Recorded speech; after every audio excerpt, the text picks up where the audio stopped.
চট্টলায় তখনও আকাশ ভেঙে বৃষ্টি নামেনি।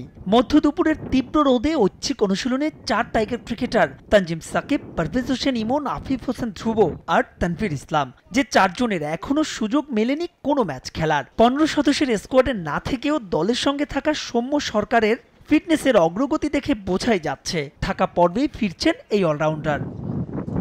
তবে ঢাকা পর্যন্ত অপেক্ষা করতে চায় না টিম টাইগার। 2-0 ব্যবধানে লিড নেওয়া সিরিজ তারা নিশ্চিত করতে চায় তৃতীয় টি-20তেই। কিন্তু প্রথম 2 ম্যাচে বাংলাদেশের নেতিবাচক ব্যাটিং অ্যাপ্রোচ জন্ম দিয়েছে সমালোচনার। বিশ্বকাপের ঠিক আগে কোন কৌশলে খেলছে দল, প্রশ্ন উঠেছে এমনও। তবে ওসব নিয়ে ভাবছে না টাইগার ম্যানেজমেন্ট, দৃষ্টি তাদের সিরিজ জয়।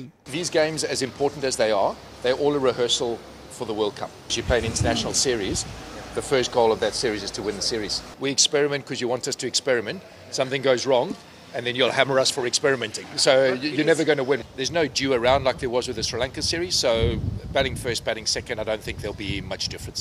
দীর্ঘ সময় ব্যাটের রান নেই লিটন দাসের। প্রশ্ন উঠেছে বিশ্বকাপ বহরে তার থাকা নিয়েও। তবে লিটনের পক্ষেই পোথাস।